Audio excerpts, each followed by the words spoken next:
की तीसरी लहर से आशंकित प्रशासन ने बुधवार को क्राइसिस मैनेजमेंट कमेटी की कोरोना वायरस संक्रमण की रोकथाम एवं बचाव हेतु प्राप्त निर्देशों के तहत एक बैठक का आयोजन किया, जिसमें मौजूद क्षेत्रीय विधायक डॉक्टर सीतासरन शर्मा ने महाराष्ट्र से आने वाले यात्रियों की निगरानी सहित पूर्व की भांति कोरोना मंत्र 2 गज की दूरी, मास्क है जरूरी को अहम बताया। इसके अतिरिक्त डॉक्टर शर्मा ने अब तक लंबित आबादी पट्टों की शीघ्र पंजीयन प्रारंभ होने की बात भी कही।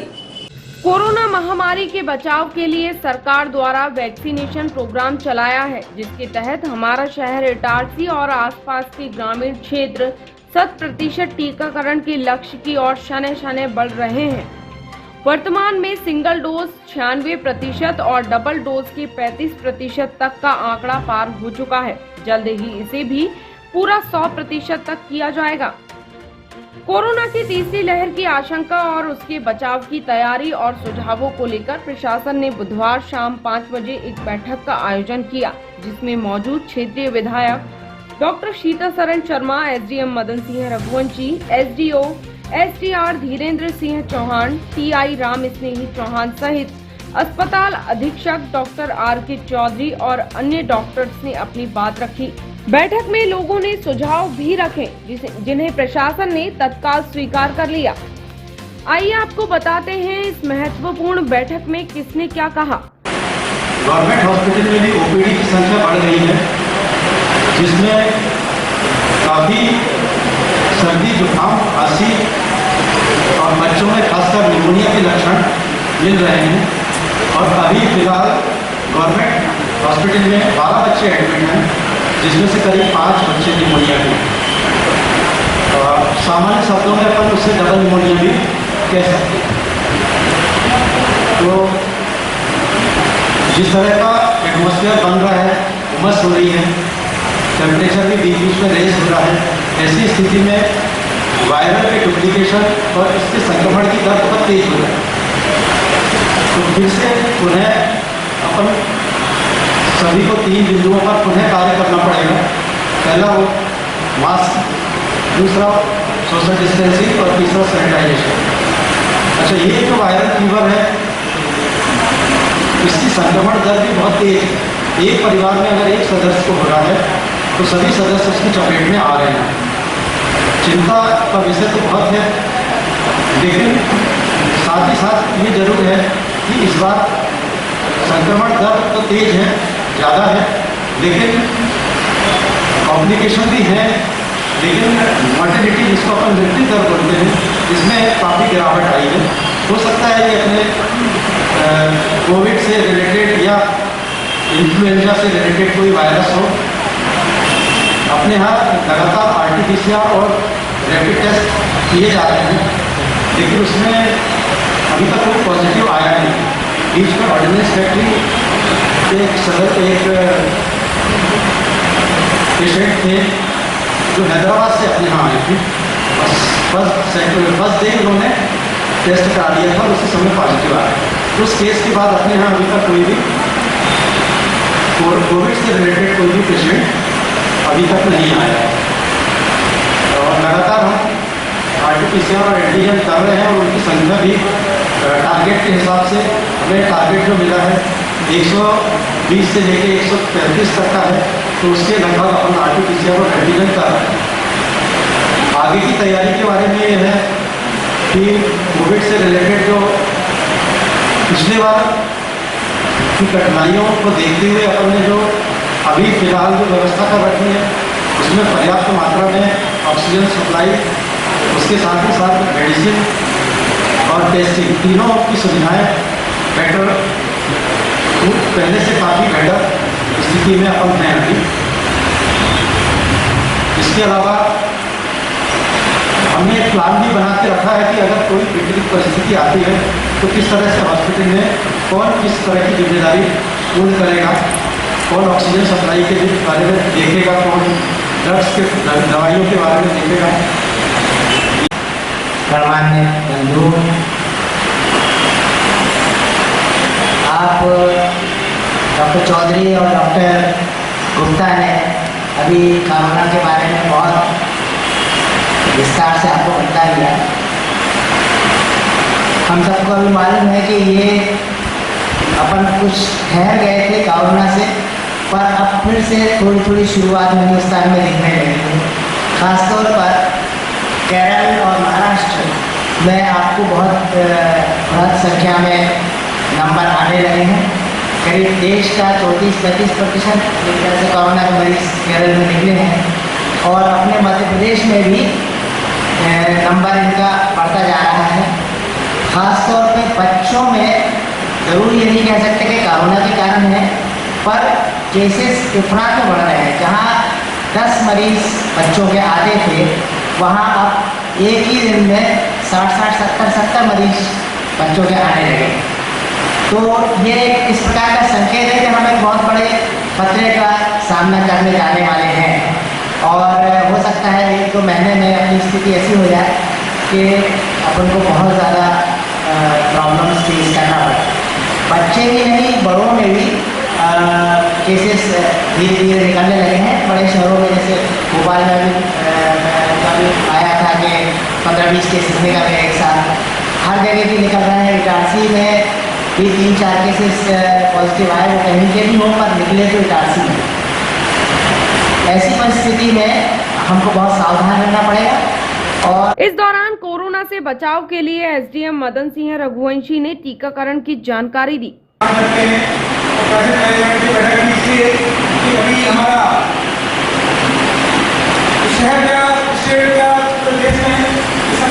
बच्चों की बीमारी का एक विशेष प्लान चल रहा है। बहुत ज़्यादा बच्चे बीमार हो रहे हैं, वायरल फीवर बहुत ज़्यादा आ रहा है, बड़े लोग भी बीमार हो रहे हैं। आज हमने हमारे टीम एक्सपर्ट डॉक्टर्स को भी बुलाया है इसी मुद्दे पर। कहीं ये हमारे तीसरे कोरोना की वेव तो नहीं है ये, और क्या अगर नहीं भी है दूसरा ये हमारा वायरल फीवर क्यों आ रहा है, बच्चे ज़्यादा क्यों बीमार हो रहे हैं, इसका मतलब हमें उसके बारे में क्या करना चाहिए। शुरुआत में हम इस बिंदु पर थोड़ा चर्चा कर लेते हैं, तब तक हमारे मानने में रहेगी क्या मान सकते हैं। और क्राइसिस मैनेजमेंट की बैठक भी इसलिए कि अभी हमारा शहर का, स्टेट का, प्रदेश में इस समय बच्चों की बीमारी का एक विशेष प्लान चल रहा है। बहुत ज़्यादा बच्चे बीमार हो रहे हैं, वायरल फीवर बहुत ज़्यादा आ रहा है, बड़े लोग भी बीमार हो रहे हैं। आज हमने हमारे टीम एक्सपर्ट डॉक्टर्स को भी बुलाया है इसी मुद्दे पर। कहीं ये हमारे तीसरे कोरोना की वेव तो नहीं है ये, और क्या अगर नहीं भी है दूसरा ये हमारा वायरल फीवर क्यों आ रहा है, बच्चे ज़्यादा क्यों बीमार हो रहे हैं, इसका मतलब हमें उसके बारे में क्या करना चाहिए। शुरुआत में हम इस बिंदु पर थोड़ा चर्चा कर लेते हैं, तब तक हमारे मानने में रहेगी क्या बता। दूरस्थ वन ग्रामों में टीकाकरण के लिए एसडीओ 1 एसटीआर धीरेन्द्र सिंह चौहान ने संपूर्ण सहयोग का वादा किया। ऐसे विलेजेस, ऐसे गाँव को चिन्हित कर रहे हैं जहाँ पर कि एक छोटी पॉपुलेशन जो वैक्सीनेशन से बच गई है, उन गाँव में उन आदमियों का भी, उन व्यक्तियों का भी चिन्हित कर लिया जाए कि ये व्यक्ति रह गए हैं। ऐसे व्यक्तियों को चिन्हित करने के पश्चात जो सरकारी अमला, चाहे वो फॉरेस्ट गार्ड के रूप में वहाँ पर पदस्थ हो, वनपाल के रूप में पदस्थ हो, लगे तो पंचायत सचिव या बाकी हो, तो लोग भी उसमें सहयोग कर सकते हैं। हम अपनी ग्राम वन समितियों को एक्टिव करके वहाँ पे जो भी सक्रिय वन समिति के अध्यक्ष हैं उनको हम इसमें साथ में ले सकते हैं। इसके साथ ही जो विस्थापन से जुड़े हुए गाँव हैं जो कि सीधे हमारे ही टच में हैं, वहाँ पर उन सभी लोगों को चिन्हित करके सारे एक एक व्यक्ति की पहचान करके एक टाइम बाउंड प्रोग्राम बना के एक मोबाइल बैंक के माध्यम से या एक किसी निश्चित समय पर एक किसी निश्चित स्थान को डिसाइड करके वहाँ पर हम सभी लोगों को बुलाकर उनका वैक्सीनेशन करा सकते हैं। और इस टाइम बाउंड प्रोग्राम से जब हम काम करेंगे तो मुझे पूरी उम्मीद है कि हम बहुत ही जल्द अपने जिले के 100% लक्ष्य को प्राप्त कर लेंगे।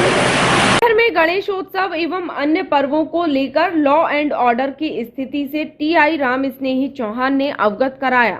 सभी नागरिक बंधु, व्यापारी बंधु, पत्रकार,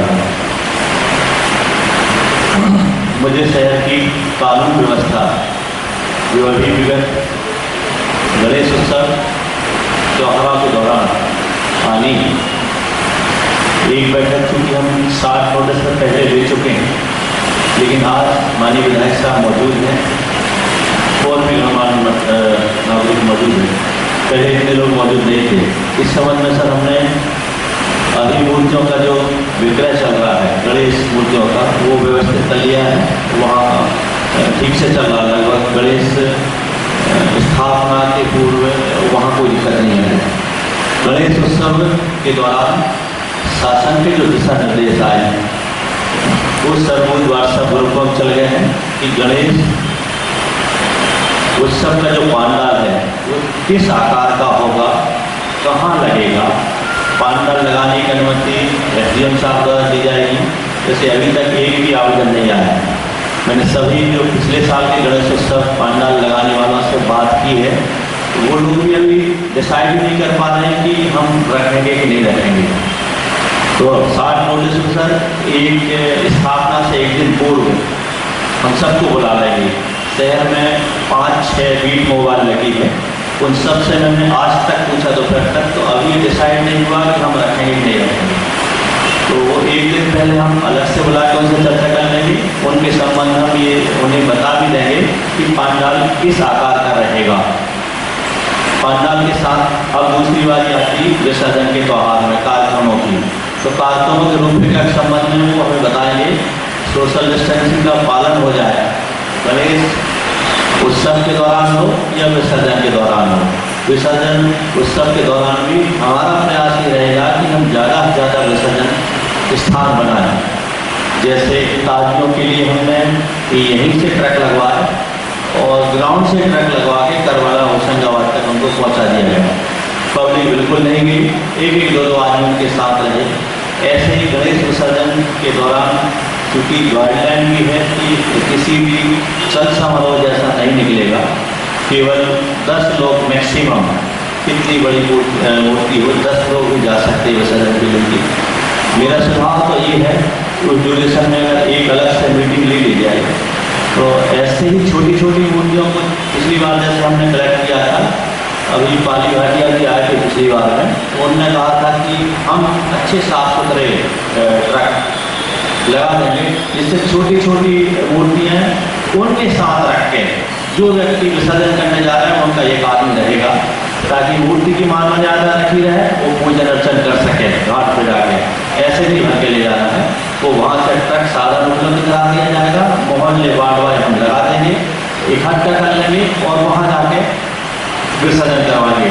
इससे भीड़ नहीं होगी, लोग ज़्यादा नहीं जा पाएंगे, एक 2 लोग रहेंगे एक ट्रक पर।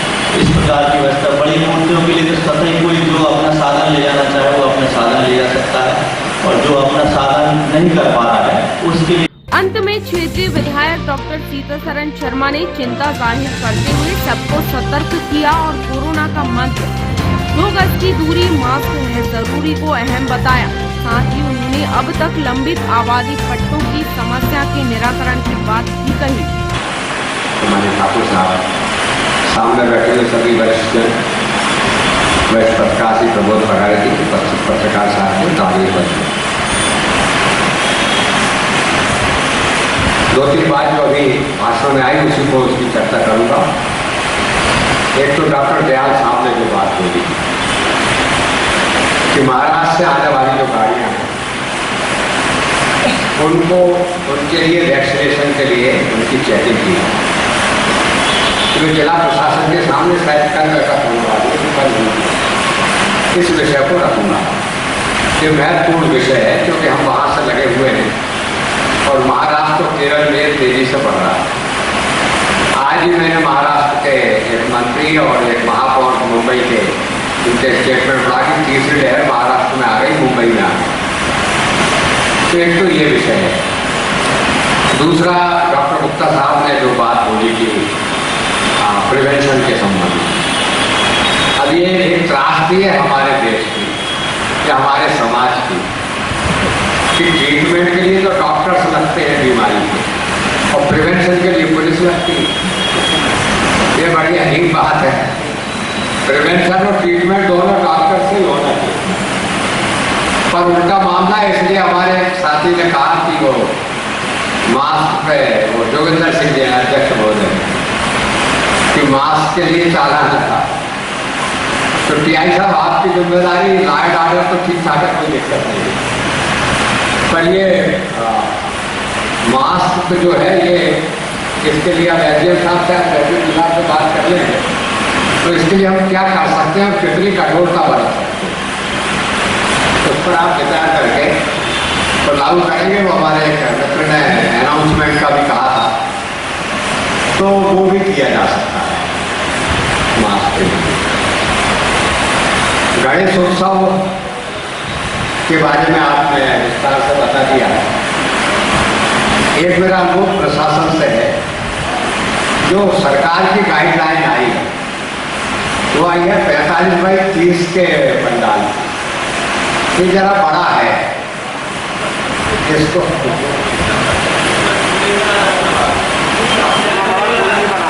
नहीं बना रहे हैं तो बहुत अच्छी बात है, इस मतलब आप लोगों का भय कायम है, उसको छोटा ही रहना चाहिए। और दूसरा, सड़क नहीं रोकना चाहिए। इस बात का भी आपने जो कहा है वो बिल्कुल ठीक है कि एक दिन पहले आप बैठक बुला लें, फिर विसर्जन के लिए जो व्यवस्था प्रशासन करता है वो भी आपने ठीक बताइए, और उसी पर लागू कर देंगे तो वो हो जाएगा। हम सबका दायित्व है कि हम इस तीसरी लहर के संकट से हमारे समाज को बचाएं। 91% वैक्सीनेशन हो चुका है। अभी ग्रामीण क्षेत्र की बात चौहान साहब ने की, वो राजी महात्मा इतनी दूर है कि मैं भी कभी जा नहीं पाया वहाँ। ये के भाई कभी गए होंगे, सागारे जी गए हैं बता रहे। और पर हम शहर में एसडीएम साहब के और प्रशासनिक कुशल नेतृत्व में और हमारी चौधरी साहब 91 बोल रहे हैं, पर वो 100% हो गया है, 96 हो गया। और दूसरी जो डोज है उसके साथ समस्या वही है जो आपने कहा कि 2400 आई थी, 1000 लगी, तो उसका कारण है कि उनकी ड्यू डेट नहीं आई। और इसीलिए अभी तो केरल हाई कोर्ट के यद्यपि दायरा तो नहीं है उनका, दायरा की देवता बैठे हैं उनका है कि 28 दिन बाद लगे कि 84 दिन बाद लगे, पर वो उन्होंने कह दिया कि इसके समय को कम करें। तो कुछ कारण ये भी हो रहा है, अब इसकी मॉनिटरिंग भी बड़ी कठिन है, पर हम लोग कोशिश करेंगे प्रशासन के साथ मिलकर कि सेकेंड डोज कितने लोगों के ड्यू हैं और मोटे तौर पर किन तारीखों में ड्यू है। जैसे पिछली बार सीएमओ मैडम ने मुझे बता दिया कि 31 अगस्त तक कुल 2000 लोगों के सेकेंड डोज ड्यू हैं, तो वो फिगर्स कहीं ना कहीं से निकाले होंगे, तो ऐसे फिगर्स हम पे आ सकते हैं, लेकिन वो फिगर्स आ रहे तो हम फिर उनकी मॉनिटरिंग भी कर सकेंगे। तो सभी विषय की चर्चा यहाँ हो गई है, और हम सबकी ये जिम्मेदारी है कि हम प्रशासन को सहयोग करते हुए और समाज के जो प्रबुद्ध नागरिक हैं और हमारे पत्रकार साथी हैं, हम सब मिलकर के तीसरी लहर को हमारे क्षेत्र में आने से रोकेंगे और समाज को जागरूकता में प्रशासन का साथ देंगे। अतिक्रमण भी बढ़ रहा है, वो भी इस बहाने एसडीएम साहब अपने पुराने रूप में आके कहीं ना कहीं से कंट्रोल कर ही लेंगे। एक बात इससे हट करके भी जय किशोर चौधरी जी बैठे, आबादी की भूमि के फिर मौके नहीं मिलते, पत्रकार है और जय किशोर जी हैं, और पुरानी कार से कोई साथी हो तो वो भी हो गए कि आबादी के पट्टे देने का काम प्रारंभ हो रहा है। आपसे अनुरोध है कि वार्ड वाइज एक टीम बना लें, जो सूची भी बनाए और लोगों से आवेदन तहसील कार्यालय में कराएं, ताकि एसडीएम साहब तहसीलदार महोदय हमारे उसको आगे बढ़ा सकें। ये संदेश भी आपके लिए है और इस मीटिंग के लिए प्रशासन का और हमारे सभी नागरिक। बैठक का संचालन एवं आभार नगर पालिका सीएमओ हेमेश्वरी पटले ने किया। इस दौरान एसडीओपी महेंद्र मालवीय, तहसीलदार विनय प्रकाश ठाकुर, पूनम साहू, निधि पटेल सहित भाजपा के नेता एवं कार्यकर्ता सहित पत्रकार और गणमान्य नागरिक मौजूद थे। Bureau report Itarsi.